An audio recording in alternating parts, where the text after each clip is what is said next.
우리 자녀에 관한 이야기들, 참으로 우리 모두가 하나님의 선하신 뜻에 쫓아 우리의 자녀들을 잘 키우고 그들이 이 세상에서 하나님이 계획하신 그 삶을 이루어내는 그러한 자들이 되기를 하나님 원합니다. 그러나 우리가 하나님 아직도 깨닫지 못하는 부분들이 많이 있으며 그로 인하여 우리의 또 마음이, 우리의 자세가 하나님 흐트러지며 또 그들과의 관계가 어그러지며 하나님 참으로 이 모든 하나님의 계획들을 이뤄내지 못하는 것을 하나님 고백할 때 오늘 이 시간 주님께서 참으로 말씀 가운데 우리를 가르치시고 바른 길을 보게 하시고 그런 말미암아 나도 자녀도 부모도 함께 주님 안에서 자라가며 세워져 가며 그 안에서 함께 배워가며 하나님의 선한 뜻을 더불어 이루어내는 그러한 삶이 되기를 간절히 원하며 이 시간 성령님께서 각인의 심령들을 열어 겸손하게 하시고 하나님 또한 하나님의 말씀 가운데 위로와 확신으로 하나님 또 우리가 마땅히 가르쳐야 할 바를 가르치고 또 품어야 할 바를 품는 그러한 가정의 삶들이 되게 축복하여 주시옵소서. 감사하며 예수님의 이름으로 기도합니다. 아멘.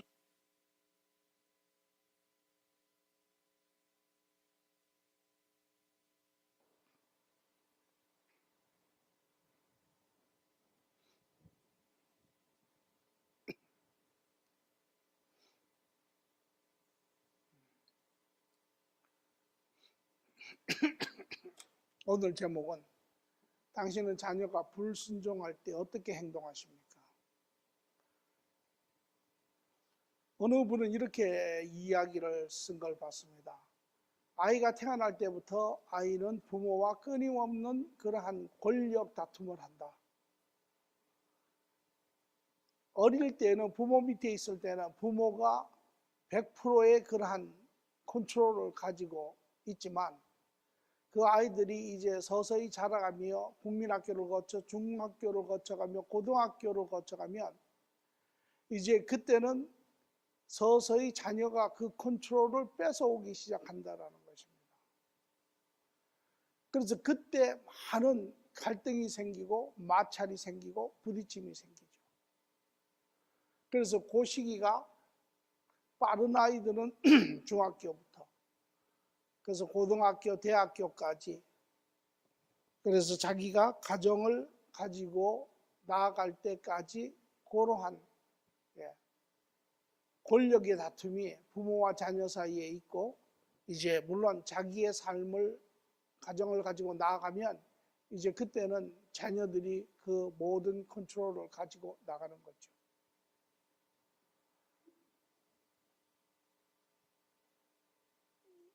다시 말하면 당신은 자녀가 불순종할 때 어떻게 행동을 하십니까? 이것은 다른 여러 각도에서 보면 자녀가 불순종한다는 것은 자녀와 부모 사이에 컨트롤 싸움이 일어나고 있다는 것입니다.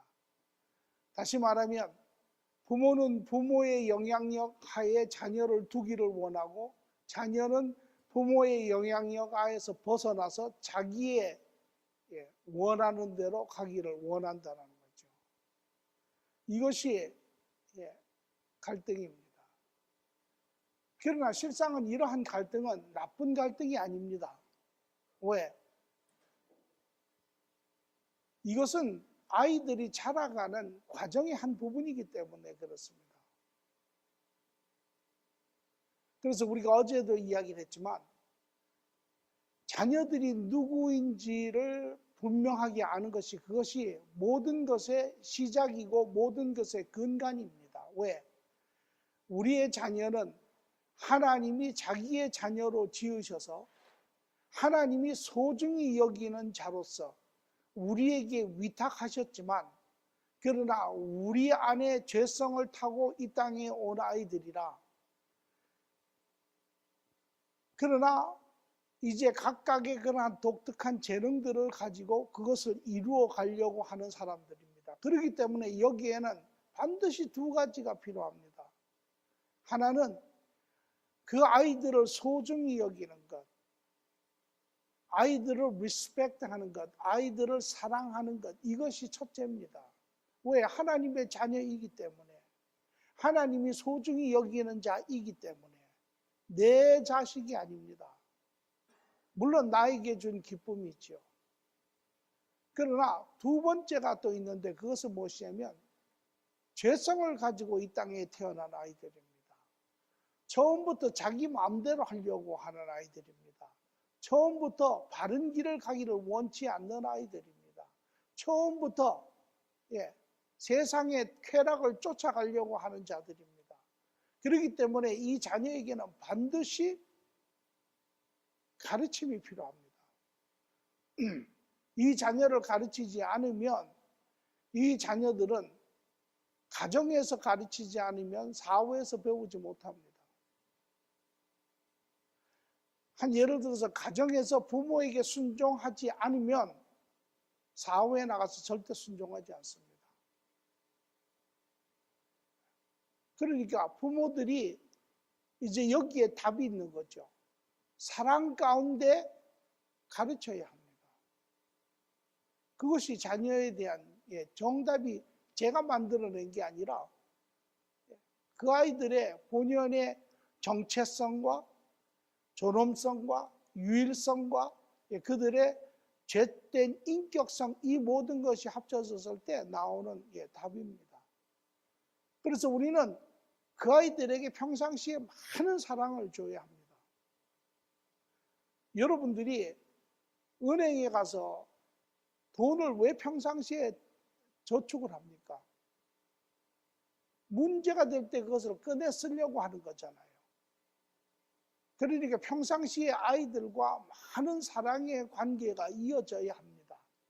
그럴 때 문제가 생겼을 때 그 모든 것을 쓸 수가 있습니다.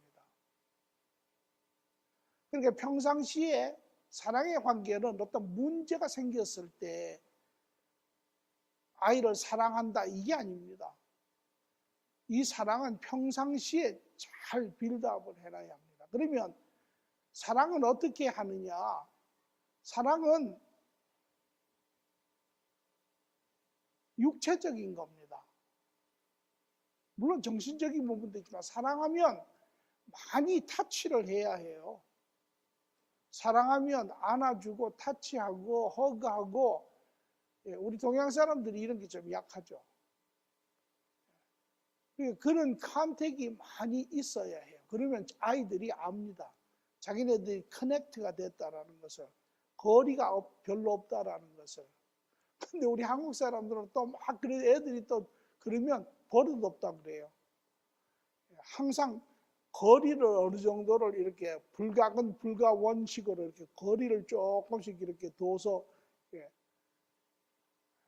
자기의 어떤 권위를 유지하려고 하는 그런 버릇들이 있죠. 그러니까 아이에게 사랑을 많이 주어야 그 아이가 문제가 생겼을 때 그 아이를 가르치고 그 아이를 책망하고 그 아이를 징계할 때 아이들이 비뚤어지지 않습니다. 그러니까 사랑 가운데 진실을 이야기하고 사랑 가운데 매를 든다 그러면 물론 그 순간에 가가지고 뭘 어떻게 하겠다라는 이야기는 아닙니다. 평상시에 그러한 사랑의 관계들이 잘 이루어져 있을 때 자녀들이 문제가 생겼을 때 야단을 쳐도 아이들은 듣습니다. 이런 아이들이 이제 자라는 과정에 그들이 누구인지를 알고 이제 그들이 자라가는 과정에 여기에 제일 먼저 부모들이 기억해야 될 것은 아이를 갖는, 사실은 여러분 우리 모두가 이런 이야기를 한 번도 들어본 적이 없습니다. 여러분 이런 이야기는 한번 생각해 보신 적 있어요? 여러분이 이 세상에 살려고 나오는 그 순간 여러분은 죽어가는 순간입니다. 여러분이 이 세상에 살겠다고 응하고 태어나는 그 순간부터 여러분은 살고 있지만 실상은 죽는 것이에요. 그래서 전에 어떤 목사님이 오셔서 그런 이야기를 한 적이 있어요. 그분이 뭐라고 하시냐면 죽음을 알 때 삶을 발견할 수 있다. 맞는 이야기예요. 오늘 우리 자녀를 키우는 거는 자녀가 이 세상에서 의아하고 태어나는 그 순간 우리가 꼭 기억해야 될 것이 무엇이냐면 떠나간다라는 것입니다. 그 자녀는 여러분하고 100년, 만년 있을 사람이 아니에요. 언젠가는 떠나보내야 할 자입니다. 그 우리가 할 것은 무엇이냐? 그 자녀가 우리 삶에 들어와서 우리와 함께 관계 안에 기쁨이 되고 또한 하나님이 우리에게 대리인으로서 책무를 주셨는데 그 아이들을 그 기쁨의 사랑 관계 안에서 그들이 가지고 있는 죄성을 이제 고쳐주는 거죠. 바르게 잡아주고 자기들의 사랑 안에서 하나님의 사랑 안에서 잡아주고 그들이 가지고 있는 그러한 독특한 유일성을 개발할 수 있어서 이 세상에 각각의 하나님이 주신 역할들을 감당할 수 있도록 하는 것이 부모가 해야 할 일입니다. 그래서 그것이 언제까지? 우리와 함께 있는 시간까지. 그래서 그 아이들이 때가 되면 자기의 삶을 살려고 떠납니다. 그때까지예요.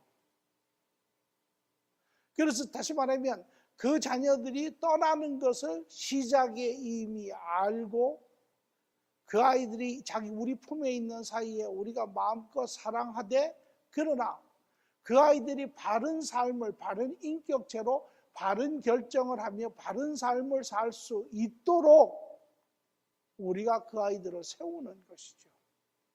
이게 한마디로 전체 자녀 교육을 이야기하려면 이렇게 이야기할 수 있습니다. 오늘 여러분이 가지고 있는 자녀관은 무엇입니까? 여러분이 자녀를 키우고 있든지 아니면 자녀를 이미 키웠든지 자녀들이 뭐 다 이미 자기 길을 갔든지 한번 여러분이 가졌던 자녀관을 한번 생각을 해보세요. 그리고 그 안에서 나는 스스로 점수를 한번 줘보십시오. 나는 어떻게 자녀를 키웠는가? 과연 내가 그렇게 바르게 해서 자녀를 내보냈는가? 지금도 준비시키고 있는가?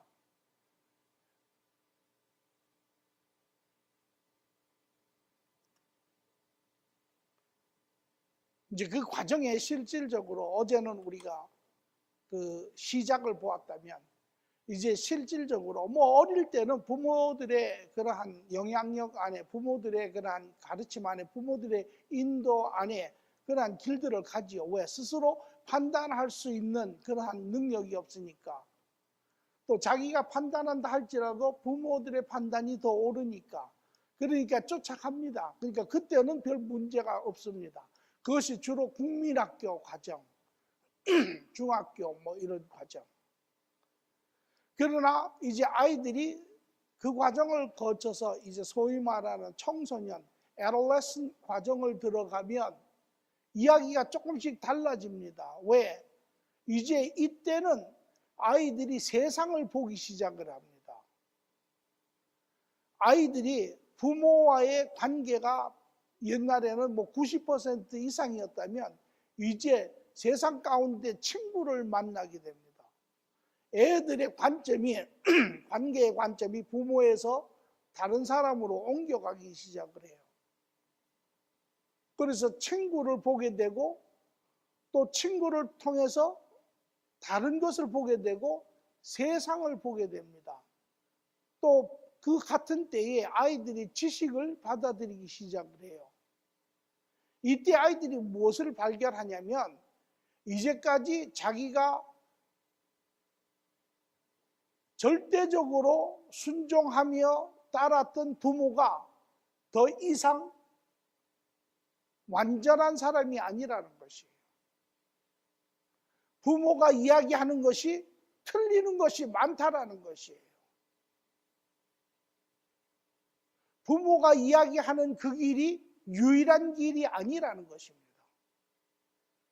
이제 아이들이 커가며 머리가 커가면서 관계가 커가면서 그러한 모든 것들이 시프트를 하기 시작을 합니다. 그러면서 그 안에서 소위 말하는 self-esteem이라고 하는 자기의 존재에 대한 부분들이 점점 자라가기 시작합니다. 이것은 잘못된 것이 아닙니다. 이것은 예수님이 보면 키가 자라고 사람과의 관계가 자라고 지혜가 자라고 이것은 자라는 과정입니다. 그런데 여기에 왜 문제가 되느냐? 두 가지가 문제입니다. 첫째는 부모들이 준비가 안 됐다라는 것이에요.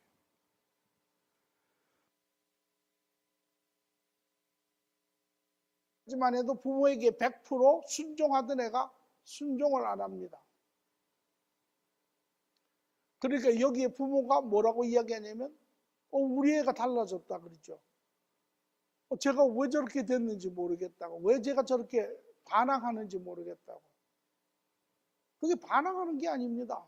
물론 반항하는 부분도 있지만, 그러나 그 과정은 아이들이 자라는 과정입니다. 우리 모두도 그 과정을 거치며 자랐습니다. 모든 인간이 그런 과정을 거쳐서 자라가게 되어 있는 것입니다. 여기에 부모들이 이러한 과정을 잘 볼 수 있어야 합니다. 그래서 제가 아이가 태어나는 그날부터 시작하여 아이가 부모의 슬하를 떠나는 그날까지의 그림을 볼 수 있어야 한다는 것입니다. 그럴 때 여러분들이 부모가 지금 스테이지가 아이들이 이러한 스테이지구나. 이제 아이들이 떠나갈 시간이 여기라면 지금 벌써 여기까지 왔구나. 부모들이 그 스테이지를 이해해야 돼요. 아이들이 이야기하는 것이 다 틀렸습니까? 다 틀리지 않았습니다. 부모가 완전합니까? 완전하지 않습니다. 부모는 실수 안 합니까? 실수 많이 합니다. 우리 모두가 다 제한적이고 무지하고 죄성을 가지고 있죠. 우리도 다 과정에 있는 사람들입니다. 그러나 단지 우리의 차이점은 우리가 그들보다 인생을 더 살아봐서 그나마 그 중에서도 아이들이 커가는데 삶의 길을 제시할 수 있다는 거죠. 물론 이제 하나님 안에 있는 사람은 하나님 안에 그 길을 배워가며 자녀들과 같이 나눠서 그 길을 제시하는 거죠. 그러나 중요한 것은 여러분들이 맡겨진 그 아이가 있는 시간을 보고 그 안에서 성장하는 과정을 여러분들이 보실 수 있어야 해요. 이것이 이런 때이구나. 제가 한국에 갔는데 티네이저가 전 엄마가 애가 막 틱틱틱거리고 그러니까 그럽니다. 지금 이럴 때입니다. 그래서 제가 속으로 참 지혜롭다 그렇게 이야기를 했어요. 물론 두 번째는 아이들이 이제 그렇게 여기서 지식도 배우고 저기서 지식도 듣고 또 친구들한테서도 배우고 뭐 여러 군데서 이제 이런저런 이야기들을 받으며 이제 이렇게 정신적인 부분들이 이렇게 함께 자라갈 때 아이들이 저지르는 실수는 무엇이냐면 자기들이 준비가 안 되었는데 준비가 되었다고 믿는 것입니다. 객관적으로 모든 사람들이 보았을 때 아직 전혀 준비가 안 됐음에도 불구하고 본인 스스로는 뭐라고 생각하죠? 준비가 됐다라고 생각합니다. 그러면 이제 자기의 의견들을 내기 시작을 합니다. 이렇게 자기의 의견들이 자기의 지식이 자라고 자기의 마인드가 자라고 자기의 이러한 의견들이 나옴과 더불어 여기에 하나가 더 가미가 되면 그것이 무엇이냐면 경제적인 어떠한 책임을 질 수 있는 능력이 생기면 그것이 이제 대학을 졸업하고 직장을 갖고 이러한 것이 되면 그때는 시간이 된 것입니다. 그러면 그 아이들은 그런 자기의 스스로의 판단과 또 그것을 기인해서 생긴 어떠한 경제적인 것을 책임질 수 있는 능력을 가지면 이제 자기의 배우자를 찾습니다. 그리고 자기의 배우자를 찾으면 그때는 자기의 삶을 떠나가는 것입니다. 이것이 아이들이 자라는 과정입니다. 그러니까 부모는 거기까지만 봐야 합니다. 왜? 내가 아이를 컨트롤할 수 없는 때가 반드시 오기 때문에 그렇습니다. 그런데 그럼에도 불구하고 애를 평생 컨트롤을 하려고 하면 수많은 문제가 생깁니다.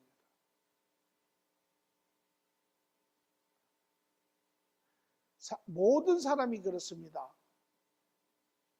부모 자녀 관계도 그렇고 또 성도 관계도 그렇고 어느 순간에 가면 더 이상 가르칠 수 없는 그런 한계가 옵니다. 저는 목사로서 그런 이야기를 그렇게 했어요. 그래서 제가 중매쟁이다. 이제 예수 그리스도께 접목이 되면 예수 그리스도께서 더불어 세례요한도 그렇게 이야기하죠. 나는 쇠하여 하고 저는 흥하여 하느니라. 그런 것처럼 아이도 어느 시점에 가면 더 이상 가르칠 수 없습니다. 여러분의 컨트롤이 전혀 통하지 않습니다. 그러니까 그것을 우리가 인지하고 있어야 해요. 왜 통제가 안 되냐고. 통제가 원래 안 되는 것입니다. 그 아이들은 자기의 삶을 살아야 하니까. 오늘 이런 부분들이 정리가 안 되니까 서로가 서로에 대해서 마음은 그렇지 않은데 계속 섭섭한 마음들이 들어오고 서로가 서로에 대해서 어쩌할 바를 모르고 원치 않는 그러한 상처들을 서로에게 주고 그렇게 살게 되죠.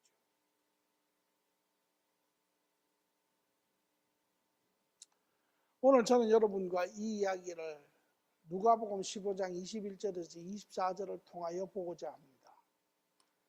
누가복음 15장 21절에서 24절은 여러분들이 잘 아는 이야기입니다. 바로 탕자의 이야기입니다. 탕자. 여러분들이 수도 없이 들어보죠. 탕자. 탕자가 뭡니까?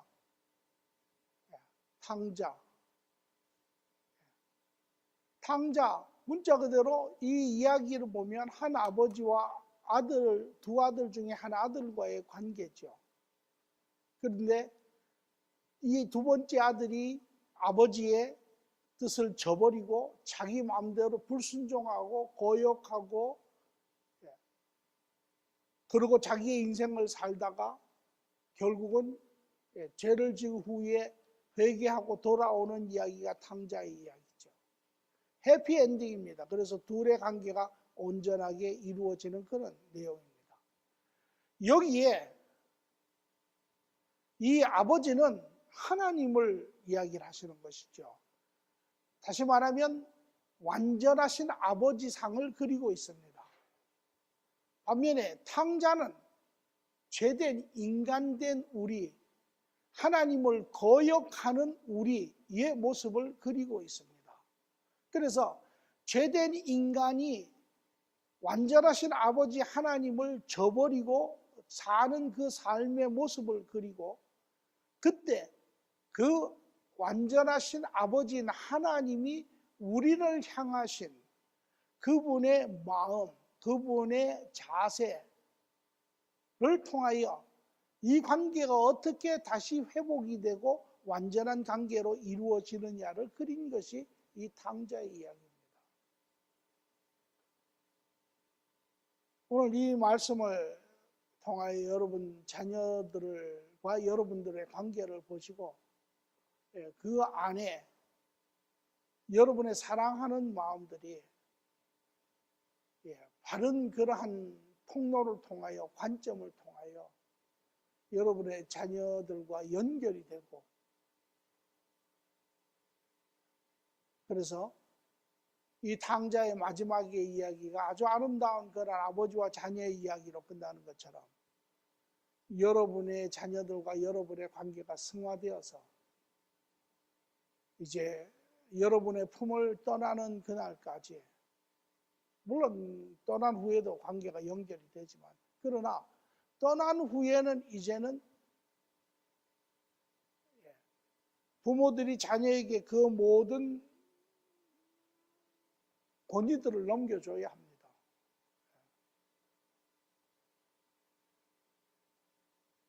그러한 시간들이 되기를 간절히 바랍니다. 탕자 이야기를 보겠습니다. 예수께서 말씀하셨다. 어떤 사람에게 아들이 둘이 있는데 작은 아들이 아버지에게 말하기를, 아버지, 재산 가운데 내게 돌아올 목을 내게 주시옵소서 하였다. 그래서 아버지는 살림을 두 아들에게 나누어 주었다. 며칠 뒤에 작은 아들은 제 것을 다 챙겨서 먼 지방으로 가서 거기서 방탕하게 살면서 그 재산을 낭비하였다. 그가 모든 것을 탕진했을 때에 그 지방이 크게 흉년이 들어서 그가 아주 궁핍하게 되었다. 그래서 그는 그 지방의 주민 가운데 한 사람을 찾아가서 몸을 의탁하였다. 그 사람은 그를 들로 보내서 돼지를 치게 하였다. 이야기가 중간에 말씀이 잘렸습니다. 그리고 나중에 그 아들이 이제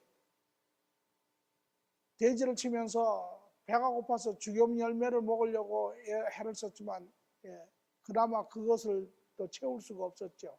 그러다가 그 둘째 아들이 이제 어느 날 인생의 그러한 고통 가운데 깨닫습니다. 아, 내가 아버지 말을 듣지 아니하고 내가 이렇게 불순종하고 고역해서 이렇게 내 고집을 부려서 오늘 내가 이러한 결과가 되었구나. 아, 우리 아버지 집에는 종들도 먹을 것이 많은데 나는 여기서 굶어 죽는구나. 그러면 그가 하기를, 아, 내가 아버지에게 돌아가리라. 그리고 아버지에게 가서 내가 하늘과 아버지에게 죄를 지었다라고, 나를 종 중에 한 사람으로 써달라고. 그리고 그 아들이 돌아가지요. 돌아가는데 아직 거리가 먼데, 상거가 먼데 그 아들이 돌아오는 것을 보고 아버지가 그 아들을 발견하고 쫓아나옵니다. 그리고 그 아들을 껴안고 이제 그 아들이 회개합니다. 아버지한테. 제가 아버지와 하늘에게 죄를 지었습니다. 그런데 아버지는 그에게 말하기를, 아무 이야기도 하지 아니하고 하인들을 불러 말하기를, 빨리 가서 너희는 그 새 옷을 내어오고 소를 잡고 잔치를 해라. 그리고 반지를 가지고 와라. 그리고 그 옷을 아들에게 입혀주고 반지를 끼워주고 잔치를 열며 말하기를, 내 잃었던 자가 돌아왔다. 죽었던 내 아들이 살아왔다라고 이야기를 하며 이야기가 끝이 나는 내용입니다. 오늘 이 이야기를 가만히 여러분이 보시면 아주 그 부모와의 그 불순종하는 자식의 관계, 시작에서도 끝까지가 잘 그려져 있는 그런 내용입니다. 그래서 제가 자녀의 이 우리 이야기를 통해서 저도 개인적으로 두 자녀를 가진 아버지로서의 그들의 삶과 관계를 깊이 이렇게 생각을 해보면서 저도 개인적으로 때때로 당황스러울 때가 있고 어떻게 답을 해야 될지 모를 때가 있고 또 어떨 때는 틀림없이 야단을 쳐야 될 경우지만 또 그런 마찰로 인해서 받는 그런 또 고통도 있고 이런 여러 가지가 있죠. 그래서 말씀을 준비하면서 제가 여러 이렇게 나름대로 생각을 하며 저의 생각을 정리한 그런 시간이 기억이 납니다. 여러분도 여러분의 관계, 자녀들과 관계를 생각하시며 그 안에 여러분이 지금 어디에 있는지, 어떠한 지금 과정들이 필요한지, 지금 어떤 게 일이 진행이 되어 가고 있는지를 여러분이 보시고 그 안에 위로가 되고 그 안에 답들을 발견하고 또 이 이야기처럼 좋은 부모 자녀의 관계가 이루어지는 형성이 되는 그러한 은혜가 있기를 바랍니다. 그래서 오늘 제가 자녀의 이 이야기에 보면 세 가지의 단계가 불순종하는, 다시 말해서 아버지와 아들이 막 지금 자식의 불순종으로 해서 마찰이 생기고 막 문제가 불협화음이 막 생기는 그런 상황에서 이야기가 시작이 됩니다. 그리고 중간의 과정을 거쳐서 마지막에는 그 아들이 아버지에게로 돌아와서 두 사람의 관계가 화해가 이루어지고 다시 아주 사랑의 관계가 이루어지는 것을 우리가 볼 수 있지요. 첫 번째 단계는 자녀가 불순종하는 단계입니다. 제가 아까 이야기했지만 자녀들이 자라가는 단계입니다. 그 안에는 반드시 이러한 과정이 있습니다. 제가 아까 이야기한 것처럼 자녀들이 살아가는 과정에 나타나는 과정이고 우리가 살아가는 과정에서도 나타나는 것입니다. 그것은 인간의 자녀들의 불완전함에서 나타나는 것이죠. 과정에서 나타나는 이야기입니다. 우리도 마찬가지입니다.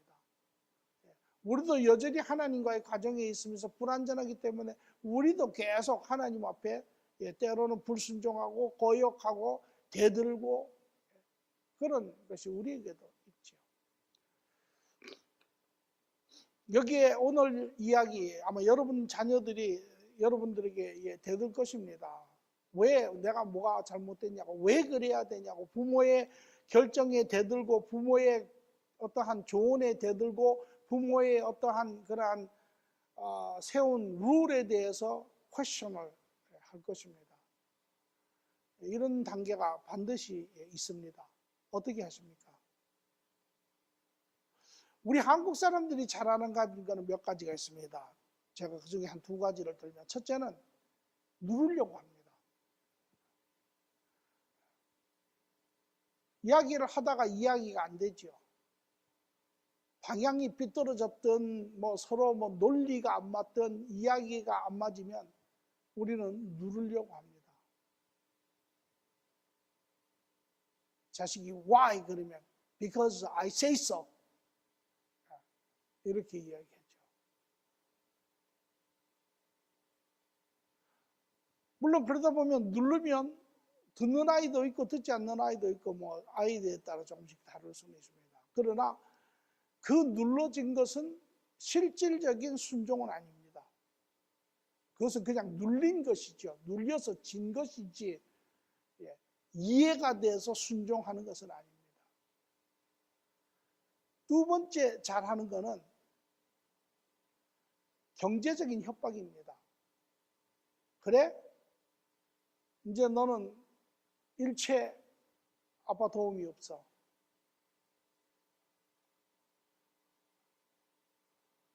그러니까 경제적인 위기가 오니까 할 수 없이 그것도 눌리는 것입니다. 뒤로 물러나는 것이. 속으로 뭐라고 이야기하냐면 이제 내가 곧 졸업하고 직장을 얻으면 내가 나가리라. 그렇게 생각하죠. 그러니까 그런 것들은 방법이 바른 길이 아니라는 것입니다. 그거는 궁여지책으로 궁지에 몰리다 보니까 할 수 없이 그냥 부모들이 쓰는 방법이지 그거는 결코 답이 아니라는 거죠. 오늘 여기에도 보면 이 사건에 문제가 생겼습니다. 왜? 아버지의 돌봄 안에 두 자식이 그 집안에서 잘 컸습니다. 유복하게 컸습니다. 제가 보기에 상황을 전체를 봤을 때는 이 집안이 넉넉하게 사는 집안이고 부모가 자녀를 사랑하고 아무 문제 없이 커가는 집안입니다. 그런데 불쑥 이 둘째 아들이 태어나와서 말하기를 아버지 이제 내 재산을 주세요. 이거는 지금으로 이야기하면 여러분들의 자식이 여러분들이 예를 들어서 10시까지 들어와. 그럼 왜 10시까지 들어와야 됩니까? 이런 문제가 아닙니다. 또 친구들하고 어디 여행 가는데 여행 못 가게 하는 이런 문제가 아니에요. 이것보다 수십 배, 수백 배 더 불경한 이러한 내용입니다. 왜? 아니 여러분들 부모님 살아계시는데 부모님한테 가가지고 내 상속 부분을 나한테 주십시오. 그러면 줍니까? 더더군다나 유대인들의 이러한 문화에 있어서는 부모가 죽은 후에 그 재산을 받아가게 되어 있는데 더더군다나 그러니까 이거는 엄청 불순종도 보통 불순종이 아닙니다. 이런 사건이 생겼습니다.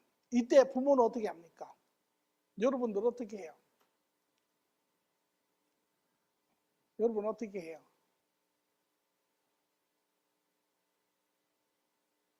여러분 문제가 생겼을 때 자녀들이 불순종하고 이런 문제가 생겼을 때 여러분 사람마다 다 조금씩 달라요.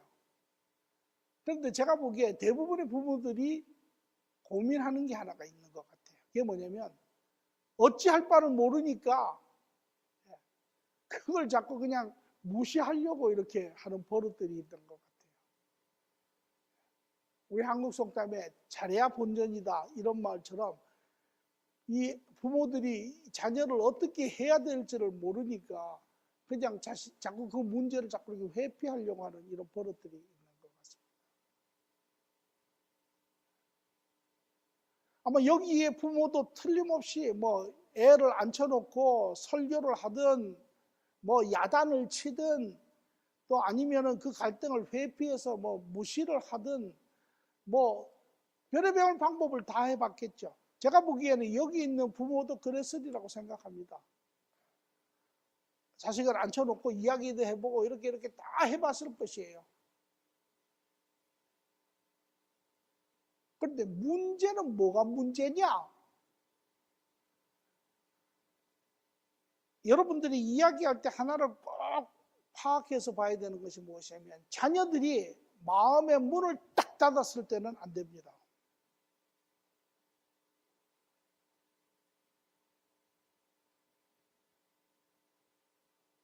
자녀들이 그것이 옳든 그르든 관계없이 이것을 해야 되겠다고 딱 마음의 문을 닫았을 때는 여러분들이 더 이상 가르칠 수 없습니다.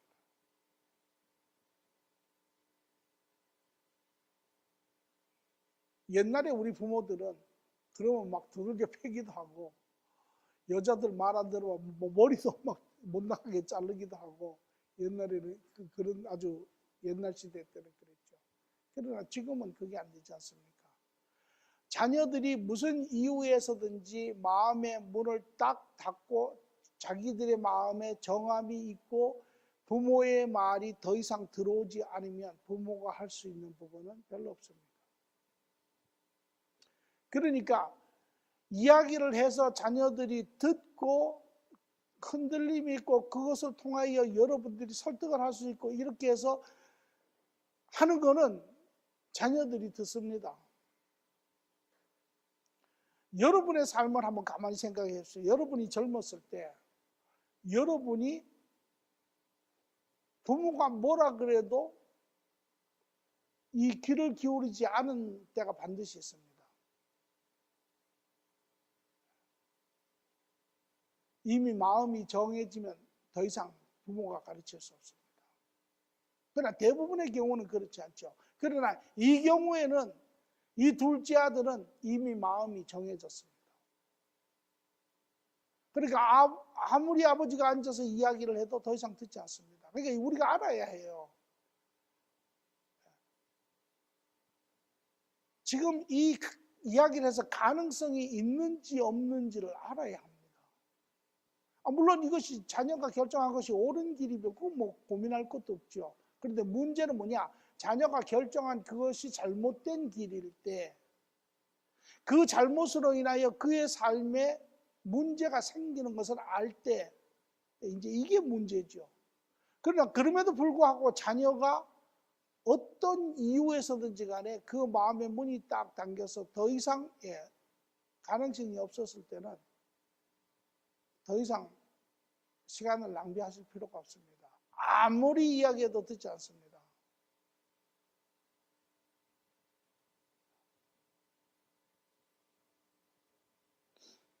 이때 이 부모는 세 가지 일을 합니다. 첫째, 여기 보니까 아버지가 내 복을 주시옵소서 그랬더니 아버지가 이 아들 앉혀놓고 이야기 안 했겠습니까? 별의별 이야기 다 했겠죠. 뭐 장점, 단점 뭐 뽑아가지고 수십 개 뽑아가지고 이야기 다 했겠죠. 야, 이게 너에게 득이다. 네가 이렇게 해서 나중에 이렇게 하면 이게 너한테 좋다. 뭐 별의별 이야기 다 했겠죠. 그런데 이 아들은 안 듣습니다. 그래서 할 수 없이 그 아버지는 살림을 두 아들에게 나누어 주었다라고. 이게 답입니다.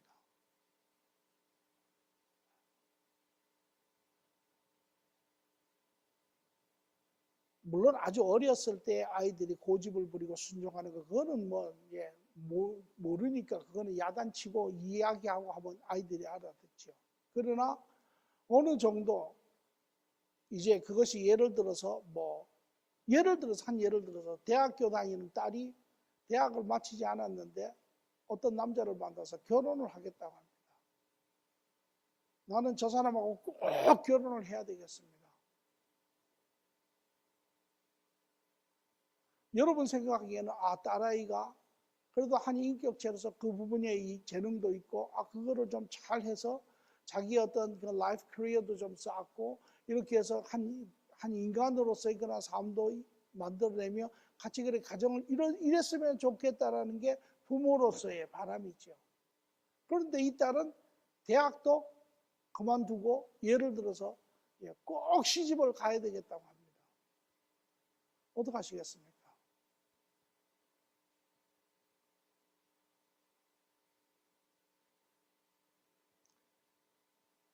이야기를 하지만 이야기를 해보시고 이게 들을 수 있는지 없는지를 판단해야 합니다. 어렵죠. 아주 어려운 이야기입니다. 그러나 이 아버지는 그 아들에게 그것을 불가한 일이면서도 고통스러운 이야기면서도 잘못되는 줄 알면서도 그것을 나눠줍니다. 그래서 첫 번째는 자녀가 스스로 결정하게 해야 합니다. 이것이 자녀들이 자라는 과정입니다. 제가 아까 그랬죠. 자녀들이 태어나는 그 순간부터 부모는 자녀들이 떠나가는 그 과정을 볼 수 있어야 합니다. 100% 부모의 그러한 컨트롤 안에 있지만 이제 과정을 거쳐가면 그 컨트롤이 이제 옮겨지기 시작합니다. 그 아이들이 떠나갈 때는 자기의 삶에 대한 모든 컨트롤을 자기네들이 가지고 갑니다.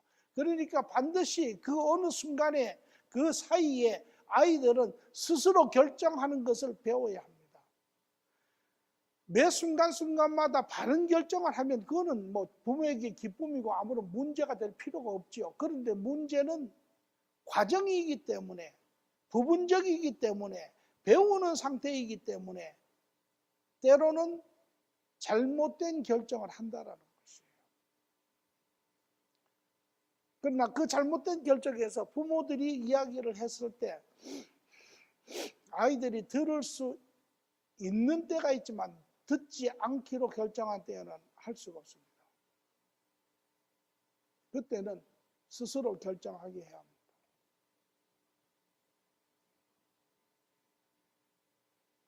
그래서 이 아버지는 그 자녀가 스스로 결정한 것을 받아들입니다. 여러분도 그 자녀가 스스로 결정하는 것을 받아들여야 합니다. 그 후에 보니까 며칠 후에 작은 아들이 제 것을 다 챙겨가지고 먼 지방에 가서 그곳에서 방탕하며 살면서 그 재산을 낭비하더라. 두 번째는 무엇이냐면 잘못된 결정을 하게 내버려 두면 그 결정에는 반드시 실패가 따릅니다. 문제가 따릅니다. 우리 한국 사람 부모들이 제일 약한 부분이 무엇이냐면 자녀가 문제를 당하는 것을 보고 있을 수가 없습니다. 오늘 사실은 부모님들한테 죄송하지만 부모님들이 자녀를 자라지 못하게 하는 가장 큰 저해 요인이 바로 이것입니다. 부모가 자녀가 실패하고 고통을 당하는 것을 우리 한국 부모들은 견디지를 못해요.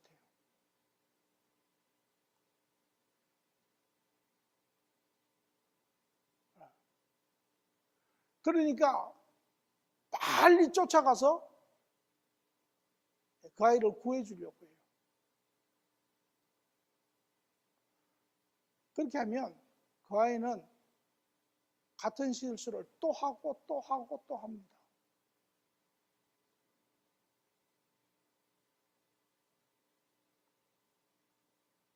어렵죠. 자녀가 실패를, 자녀가 문제가 그런 결정을 해서 그 결정으로 인해서 결정에는 반드시 잘못된 결정은 반드시 문제가 따라오게 되어 있고 거역으로 하는 결정은 반드시 그 대가를 지불하게 되어 있습니다. 그러니까 고통스럽죠. 부모 입장에서는 고통스럽습니다.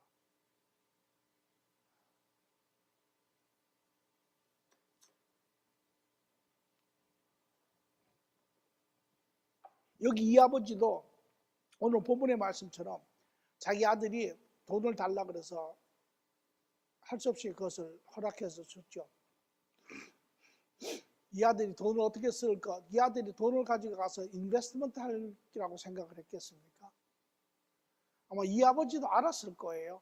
왜? 그 주위에 있는 친구들, 또 그가 이제까지 보고 있는 그런 삶의 방향들, 이런 모든 것을 봤을 때 이 아버지도 그 돈을 주면서 네가 이 돈을 가지고 허랑방탕하게 쓰겠구나. 네가 이 돈을 가지고 세상 주색 잡기를 하겠구나. 네가 이 돈을 가지고 참 모든 쾌락을 네가 하겠구나. 몰랐겠습니까? 알았죠.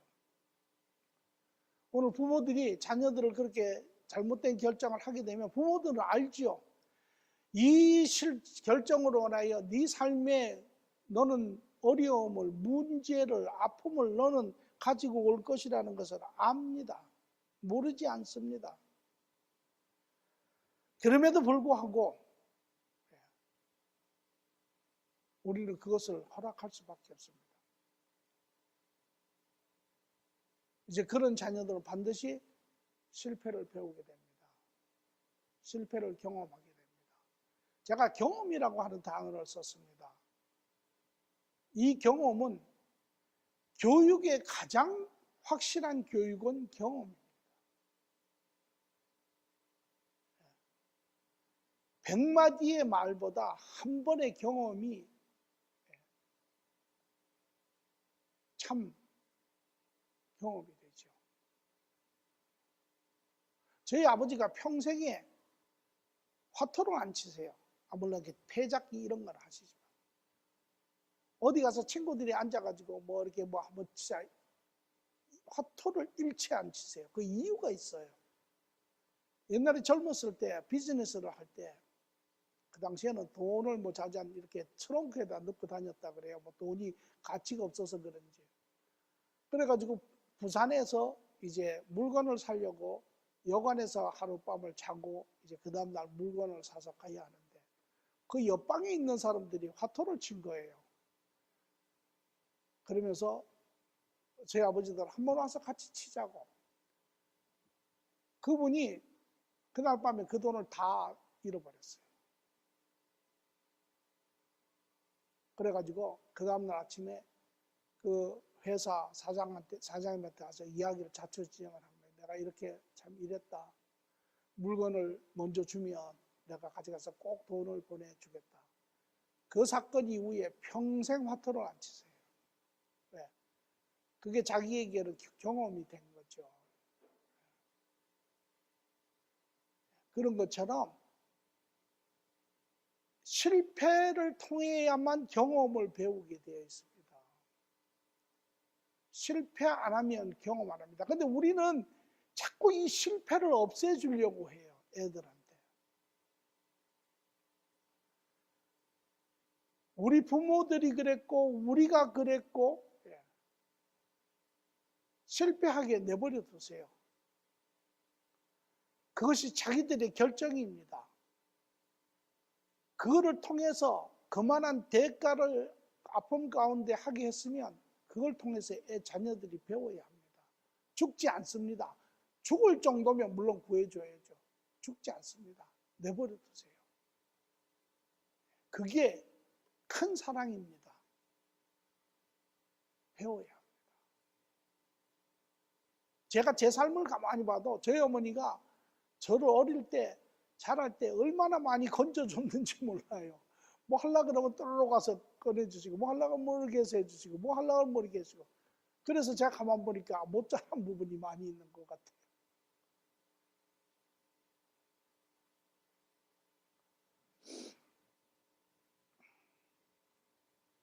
어렵습니다.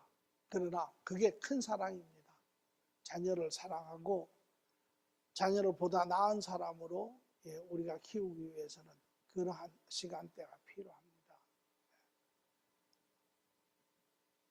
그래서 잠언서 20장 30절에도 보니까 상처가 나도록 때려야 악이 없어진다.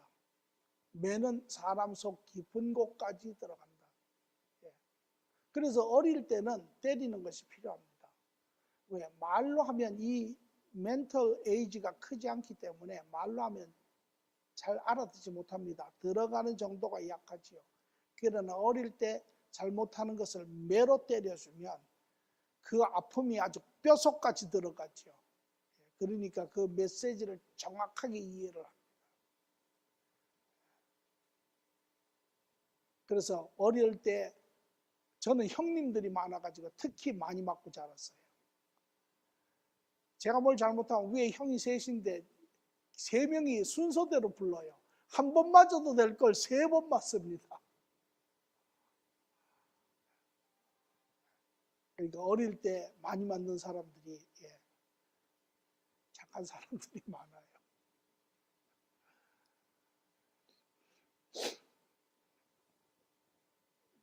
그 후에 그가 모든 것을 탕진했을 때 지방이 크게 흉년이 들어 그가 아주 궁핍하게 되었습니다. 그래서 그는 그 지방 주민들 가운데 한 사람을 찾아가서 몸을 의탁하고 그 사람은 그를 들러 보내어 돼지를 치게 하였다라고 이야기를 하죠. 그리고 돼지가 먹는 쥐엄나무를 좀 먹고 배를 채우고 싶은 심정이었으나 그에게 먹을 것을 주는 사람이 아무도 없었다라고 14장의 15절이 이야기를 하죠. 이제 실패는 반드시 결과를 몰고 옵니다. 순서는 이렇게 됩니다. 잘못 결정을 하면 그 잘못된 결정은 반드시 문제를 야기해서 오고 그 문제를 야기해가지고 오는 것은 반드시 결과가 있습니다. 아주 고통스러운 결과죠. 오늘 이 사람의 이야기를 보니까 아버지에게 불순종해서 자기의 재산을 챙겨서 가.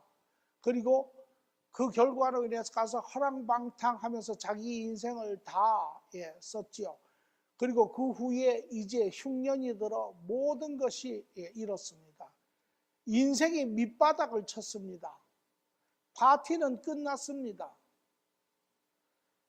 돈은 다 없어지고 친구도 다 떠나가고 이제 혼자 거지가 됐습니다. 큰일이죠. 엄청나게 큰일입니다. 이 결과가 반드시 옵니다. 우리가 오늘 세상 살면서 힘든 이유가 바로 우리가 결정한 잘못된 결정들이 야기시키는 끌고 오는 그 결과들이죠. 그래서 우리가 괴롭습니다. 오늘 우리 자녀들도 그와 다르지 않습니다. 어떻습니까?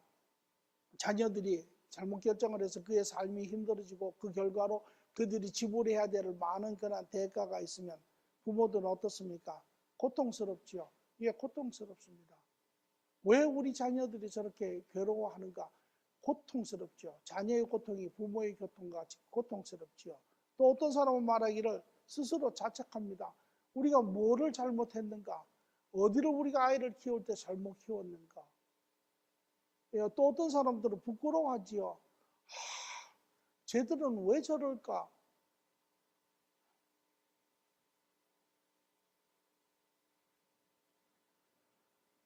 고통스러운 것입니다. 그러나 우리가 하나 기억해야 될 것은 부모들이 자녀의 잘못된 책임에 대한 것을 다 지어서는 안 됩니다.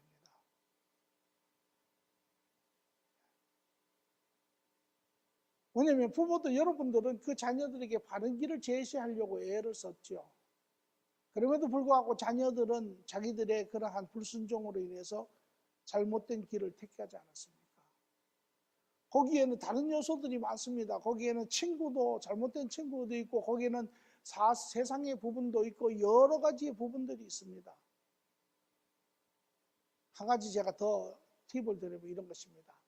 여러분이 아무리 잘한다 할지라도, 여러분이 아무리 자녀를 완벽하게 교육을 한다 할지라도, 첫째, 자녀들은 반드시 불순종합니다.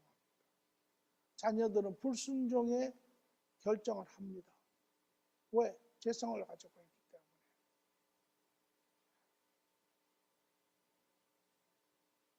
그러니까 여러분의 전폭적인 책임은 아닙니다. 우리는 자녀가 잘못되면 다 우리 책임이라고. 우리 책임은 아니에요.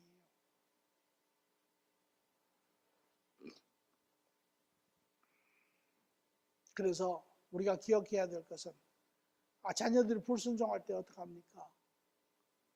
물론 우리가 할 수 있는 최선을 다해야죠. 자녀들을 참으로 조언하고 자녀들에게 그러한 바른 길을 제시하고 왜 그들이 하지 말아야 되는 여러 가지를 이야기하지만, 그럼에도 불구하고 자녀들이 이미 마음을 정하고 듣지 않으면 여러분들이 두 가지를 해주셔야 합니다. 그들이 자라는 과정에 결정을 스스로 할 수 있도록 내버려 두되, 잘못된 결정을 할 때 그럼에도 그들이 듣지 않으면 우리가 할 수 있는 부분들은 별로 많지 않습니다. 그때는 그 자녀들이 결정하도록 하고, 그 자녀들이 잘못 결정한 것에 대해서 부모들은 이미 알죠. 그 결과가 어떤 일을 초래할지, 그들이 어떤 실수를 할지, 또 그 실수가 어떠한 결과들을 그들에게 요구할지 우리는 알지요. 그러나 여러분들이 꼭 우리가 기억해야 될 것은, 그 아이들을 그냥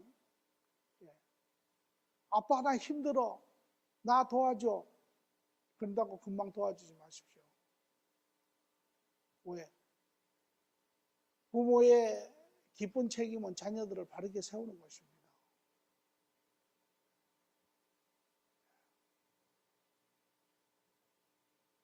그것이 이제 두 번째 단계인데요. 두 번째 단계에 보면 자녀가 깨달을 수 있도록 내버려 두는 것입니다.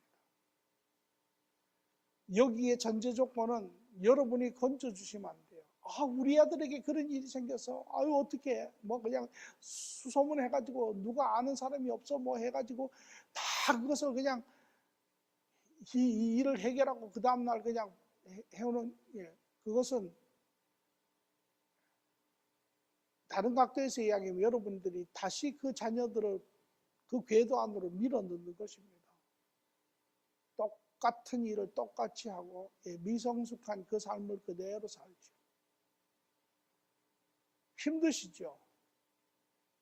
아마 부모로서 제일 고통스럽죠. 자녀가 괴로워하는 것을, 자녀가 힘들어하는 것을, 자녀가 그 어떠한 대가를 지불하는 것이 힘듭니다. 그러나 여러분들이 바른 관점을 보신다면 그것이 그들의 어떠한 죄성을 고쳐내고 그들이 바로 성장하는 것이라고 여러분이 한다면 여러분이 잘 참아야 합니다.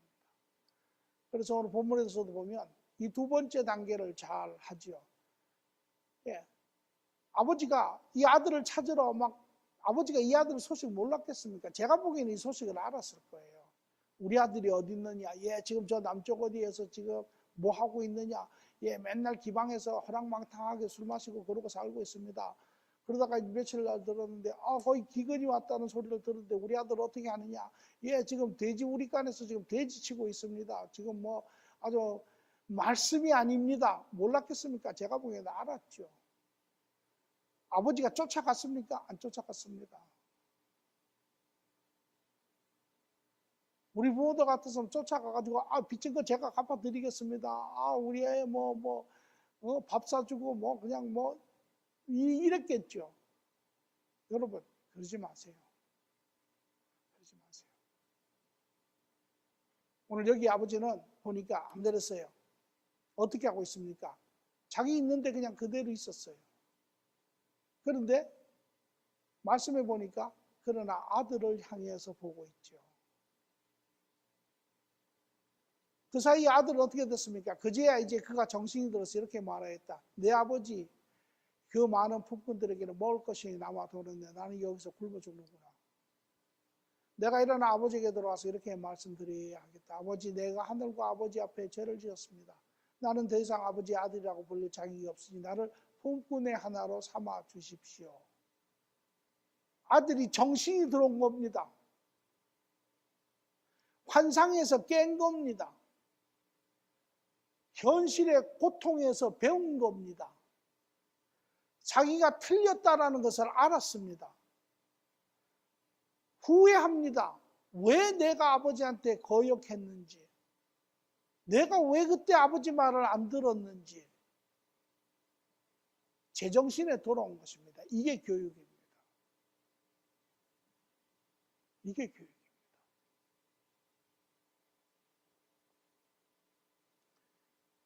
이때 우리가 할 수 있는 것은 두 가지입니다.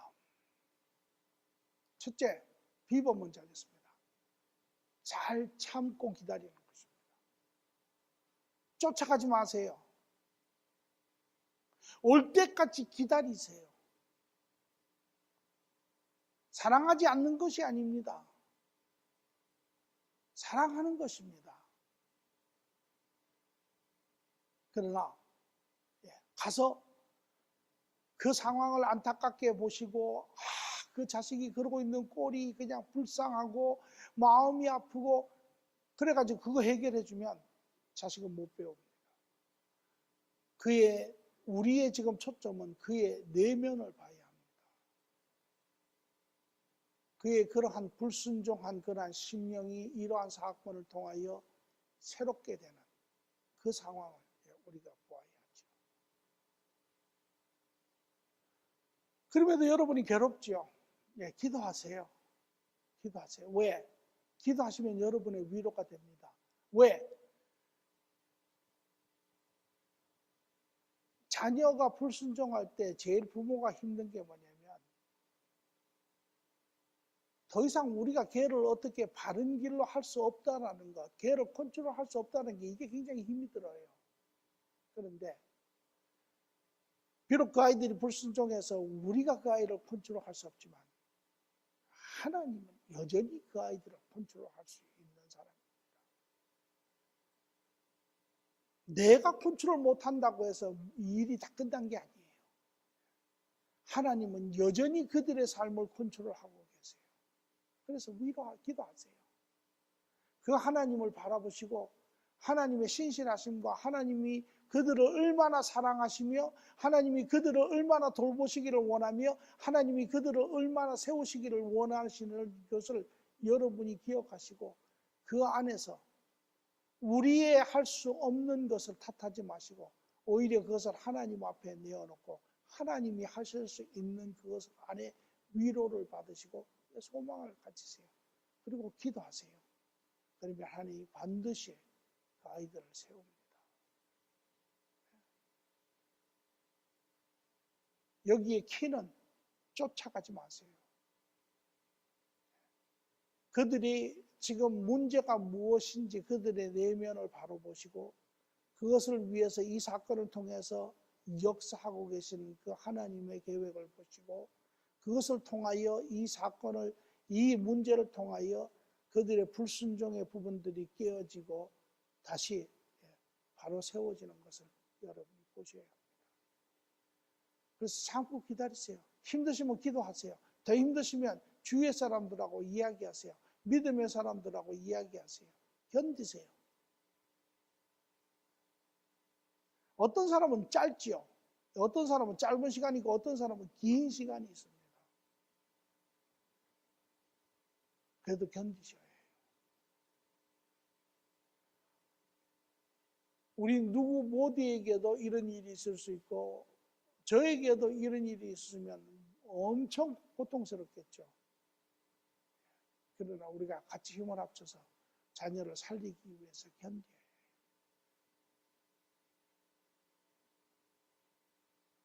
그러나 여러분들이 살아온 그 삶의 틀이 있기 때문에 대부분은 그렇게 오래 가지는 않습니다. 그렇게 본질적으로 큰 문제가 되지는 않죠. 이제 세 번째, 불순종한 아들이 자기의 고집 가운데 듣지 않고 부모의 생각을 어기고 떠나서 이제 두 번째는 그 삶에 큰 문제가 오고 그가 돌이킴이, 깨달음이 왔습니다. 마음이 변했습니다. 바른 곳을 보기 시작을 합니다. 관계가 회복되어 갈 그러한 움직임이 시작이 됩니다. 그리고 자녀가 돌이켜 옵니다. 이것이 키입니다. 돌이켜 옵니다. 돌이켜 온다라고 하는 것은, 돌이켜 갔던 아이가 돌이켜 온다라고 하는 것은 여기에는 많은 의미를 의미합니다. 변화를 의미하고 후회를 의미하고 그 안에 이제 바른 것을 보기 시작하는 것, 마음의 변화, 마음, 이런 모든 것들이 이 안에 있는 것입니다. 그래서 이 돌이킴이 이제 왔을 때 부모의 자세가 아주 중요합니다.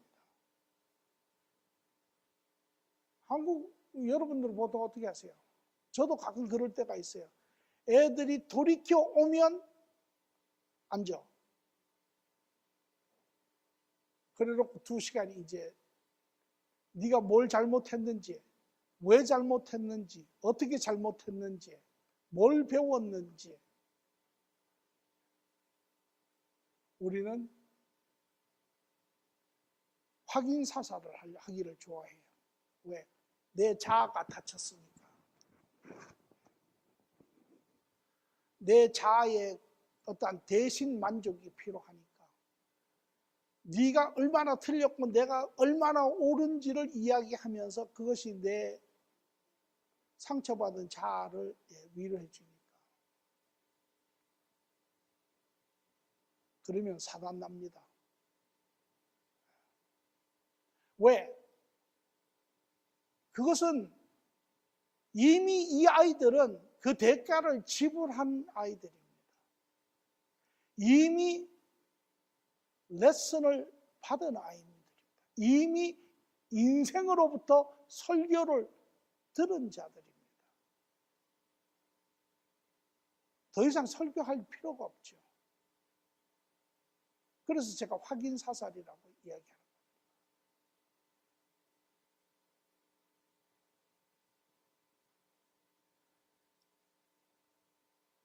여기 이 완전한 부모이신 하나님은 어떻게 하시냐면, 일어나서 아버지에게 갔다. 아직 거리가 먼데 그 아버지가 그를 보고 측은히 여겨서 달려가 그의 목을 껴안고 입을 맞췄다. 지금 이 아들이요, 완전히 인생의 밑바닥을 치고 지금 흉년 가운데 살 길이 없어서 돼지 먹이는 그 돼지우리에서 살면서 돼지하고 그 죽염나무를 서로 나눠 먹으려고, 거기서 어떻게 배를 채우려고 그렇게 살던 이 친구가 몇 날 며칠을 그 사막의 길을 걸어서 지금 자기 아버지의 집에 온 겁니다. 그러니까 그 몰골이라는 게 과히 상상할 만한 그러한 몰골이의 지금 존재가 되어서 지금 왔는데, 그 아버지가 그를 보고 먼 길에서 그를 발견하고 쫓아가서 그를 껴안았다라는 것입니다. 아마 우리 같았으면 야, 먼저 가서 빨리 씻어라, 가서 샤워하고 깨끗이 하고 뭐 그랬을지도 모르죠. 그런데 그 아버지는 그러한 냄새가 나든 외모가 뭐 어떻든 간에 달려가 그 아들을 껴안고 입을 맞추며 아들을 반기는 것을 볼 수 있습니다. 부모가 기다리며 준비해야 될 것은, 아까도 이야기했지만 우리가 지금 가르쳐야 할 대상은 그 아이가 아닙니다. 그 아이가 가지고 있는 죄성이지요. 우리는 이 부분을 자꾸 이렇게 좀 혼동할 때가 있어요. 그러니까 죄성이 곧 사람이다. 물론 뭐 틀린 이야기는 아닙니다. 그러나 우리가 그래서 바른 시작이 중요한 것이 그 아이가 누구인지를, 그래서 사랑과 가르침이 같이 가야 되는 것처럼 그 아이의 존재에 대한 사랑이 항상 동일해야 한다는 것입니다. 그리고 그가 죄를 지은 것도 물론 그 아이가 결정을 해서 지었지만, 그러나 그것이 죄성으로부터 시작되는 것이기 때문에 그것을 고치는 것이 우리의 또한 할 일이죠. 어렵죠. 왜? 내가 이렇게 상처를 받았는데 네가 이렇게 해가지고 이런 거짓골로 돌아와? 그러니까 이게 세상적인 관점에서는 잘 안 됩니다. 그러나 우리가 하나님과 바른 관계 안에 있는 자들로서, 우리가 그 하나님의 사랑을 아는 자로서, 우리가 그 하나님의 그러한 계획을 아는 자로서 그들을 바라볼 때 우리는 그들을 사랑 안에서 맞을 수 있다는 것입니다. 이것이 그가 한 것이죠.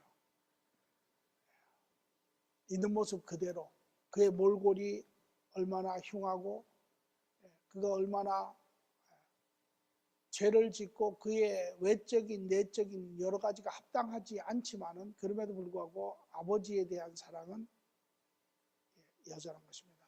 이 자녀들이 기대감이기도 합니다. 그것이 여러분 생각해 봤는지 모르지만 자녀들은요, 자기가 잘못했음에도 불구하고 자기 부모들은 자기를 받아줘야 된다고 생각을 해요. 자기가 잘못했는데도 자기 부모가 자기를 안 받아주면 부모를 탓합니다. 그 희한하죠? 왜? 부모이기 때문에. 그래서 자녀들은 자기가 잘못하고도 내가 돌아가면 내 부모는 나를 받아주리라 그렇게 생각을 항상. 그게 기대감이에요. 물론 제가 그 기대감을 이야기하는 것보다도 그러나 하나님 안에서 바른 관계를 가지고 있는 자들이 가지고 있는 그런 마음의 자세들, 사랑으로 자녀를 받을 수 있는 자. 여러분 어떻겠어요? 돌아오면 받을 수 있겠습니까? 예, 바른 것을 바라보면 받을 수 있죠. 우리의 육신의 자아는 그렇게 이야기합니다. 왜 내가 왜? 지들 마음대로 하고 지들 원하는 대로 하고 이렇게 사는데 왜 나에게 상처를 주고 나에게 이렇게 아픔을 주고 이런데 내가 왜? 그러나 그거는 우리의 육신의 부분, 자아의 부분이고요. 하나님 안에 있는 우리의 부분은 그런 자아를 내려놓고 그런 아이들을 품을 수 있는 사람들이죠. 여기 보니까 아들이 그렇게 얘기합니다. 내가 죄를 지었습니다. 아버지, 내가 죄를 지었습니다. 여기에 회개가 있고 여기에 깨달음이 있고 우리의 중요한 것은 나를 만족하게 하는 것이 아닙니다. 우리가 보고자 하는 것은 그 아이가 변하는 것이죠. 그 아이와 아들과 아버지와의 관계에 어떠한 헤지모니 권력 싸움에서 이기고 지는 것이 아니라 그 자녀를 가르쳐 바르게 세우는 것이, 자녀가 그렇게 고백할 때 그 안에 깨달음이 왔고 그 안에 돌이킴이 왔고 그 안에 죄성이 끼어지고 그 아이가 바른 것을 볼 때 우리는 부모로서 이것을 봐줄 수 있는 그러한 눈과 마음이 있어야 합니다. 그래서 돌아오면 죄를 용서하는 것이 우리에게 있어야 합니다.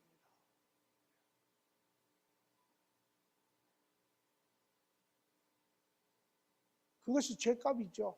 죄값을 치른 것이죠. 온전히 자기 스스로 그 삶을 통해서.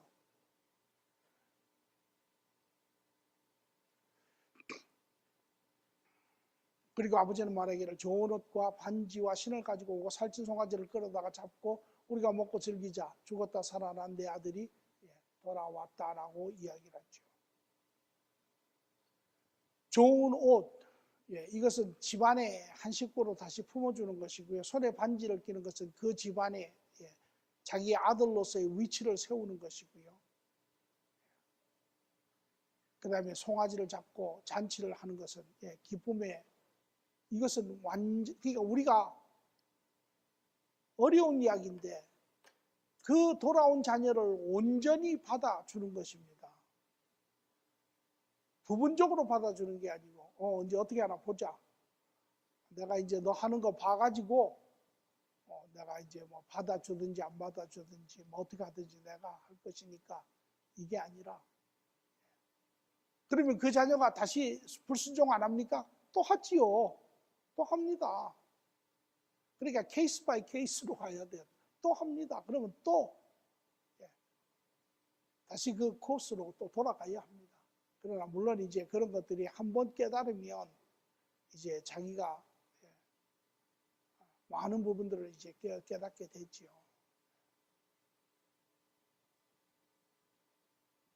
오늘 이것이 불순종하는 아버지, 자녀와 온전하신 아버지가 만나서 그 불순종의 부분들을 어떻게 그 자녀를 고쳐서 다시 온전한 사랑의 관계 안으로 그들이 회복이 되고 나아가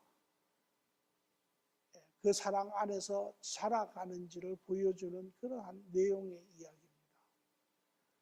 오늘 우리 여기 생각할 점들이 많을 것입니다. 우리 스스로를 비교해봐도 우리가 얼마나 부족한지, 또 제가 아까도 얘기했지만 좀 더 확대하면 이 자녀의 모습이 바로 오늘날 우리의 하나님 앞의 모습입니다. 그러나 그것이 하나님이 우리에게 하고 계시는 것이며, 또한 우리도 그 하나님을 닮아서 다른 사람에게 나아가서는 우리 자녀들에게 해야 하는 그러한 바른 자세이죠. 키는 몇 가지를 제가 말씀을 중간에 드렸지만, 이 관계에 있어서 첫 번째는 자녀가 불순종할 때 자녀가 자기 스스로의 결정을 하려고 할 때 그것은 자라는 성장 과정입니다. 버릇없이 되도록 이게 아니구나. 이제 아이들이 스스로 자라가며 이제 자기의 길을 가는 그러한 단계의 모습이고, 그러나 문제는 잘못된 결정을 하여 불순종하여서 결정을 해서 할 때, 그때 물론 부모로서 부모는 최선을 다해서 그 자녀들을 바르게 다시 결정을 할 수 있도록 우리가 돕지만, 그러나 그럼에도 불구하고 자녀가 더 이상 마음을 열지 않고 그 길을 주장할 때는 그것을 그냥 하도록 내버려 둬야 합니다. 그럴 때 그 잘못된 결정은 그의 삶에 많은 문제를 끌고 들어올 것이고, 그 문제는 그가 지불해야 할 많은 대가를 또한 끌고 들어올 것입니다. 그것이 그러한 자녀가 배우는 길입니다. 이것이 하나님이 사실은 우리를 연단하시는 방법과 아주 흡사합니다. 그래서 그 한계점을 깨트리실 때 하나님이 그렇게 하시죠.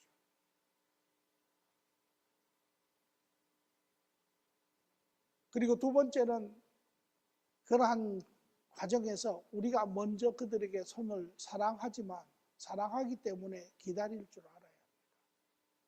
끝까지 기다려서 그것을 통하여 그 아이들 스스로가 판단하고 자기 판단에 대한 책임을 지고 그 책임을 통해서 스스로 평가할 수 있는, 그것이 옳았는지 틀렸는지 바른지, 이것이 실질적으로 그들의 인격의 변화가, 인격이 성장하는 그러한 과정입니다.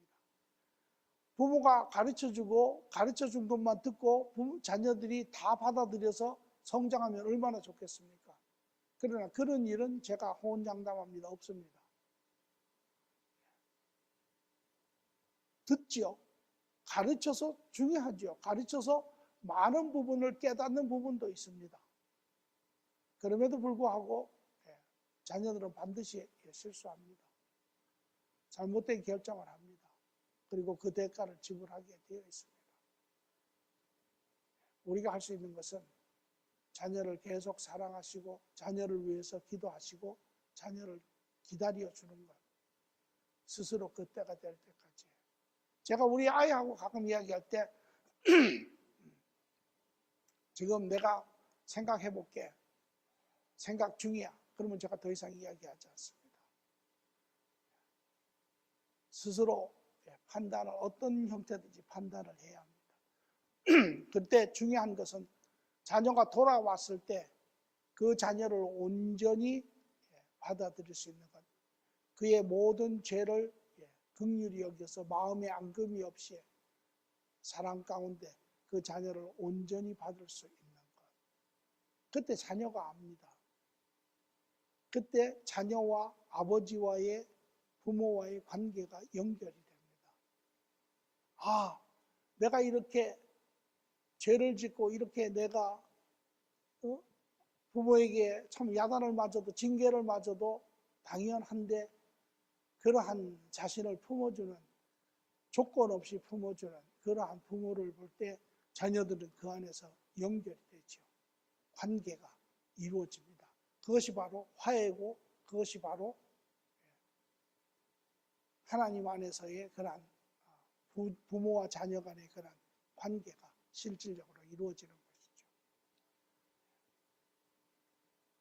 오늘 여러분의 자녀들의 삶을 한번 뒤돌아보시고 그 안에서 어떤 부분들이 또 문제가 있었는지, 그 안에서 어떻게 우리가 또 바르게 해야 할지, 그래서 오늘 이 이야기의 내용처럼 우리도 하나님 안에서 자녀들과 바른 그러한 관계를 이루어내시고 여러분 안에 큰 기쁨이 되는 삶들이 되기를 간절히 축원합니다. 좋으신 주님 감사합니다. 우리의 삶 가운데 가장 소중한 관계들, 우리의 자녀들, 하나님 주심을 감사합니다. 그러나 하나님이 주신 그 축복이 때로는 우리의 삶의 저주로 다가오는 시간들이 있는 것을 경험하고 우리 모두 힘들어합니다. 그러나 하나님께서 우리에게 이 축복을 주셨을 때 하나님께서 계획이 계시고 하나님께서 또한 하나님의 예정하신 방법이 계셔서 이 아이들과 더불어 더욱더 온전한 축복을 이루어내라고 하시는 주님의 뜻을 하나님 기억하며 우리가 다시 되돌아갔을 때 하나님께서 하나님을 거역하는 우리의 삶을 우리가 바라보며 그 안에서 하나님 답을 우리가 발견합니다. 오늘도 우리의 거역함을 아시고 때로는 우리를 돌이키시려고 애쓰시는 주님, 그럼에도 불구하고 우리의 고집으로 우리의 자아로 하나님 앞에 불순종하며 내 길을 가기를 주장하는 우리들, 그러나 하나님께서 그것을 내버려 두시고 그것이 스스로 얼마나 고통스러운 것이며 얼마나 잘못된 것이며 얼마나 아픈 것인 것을 경험하게 하시는 주님, 그러나 우리가 돌이켰을 때 우리에게 향한 그 온전한 변하지 않은 조건 없는 온전한 사랑으로 우리를 품어주시고 우리를 용서하여 주셔서 더 깊은, 더 높은, 더 넓은 관계로 승화시켜 주시는 주님, 이것이 우리 자녀들에게 향하신 하나님의 뜻인 것을 깨닫고 우리 또한 그 자녀들을 하나님 앞에 잘 준비시켜 세울 수 있는 그러한 마음과 지혜와 용기를 주시기를 간절히 원하며 감사하며 예수님의 이름으로 기도합니다. 아멘.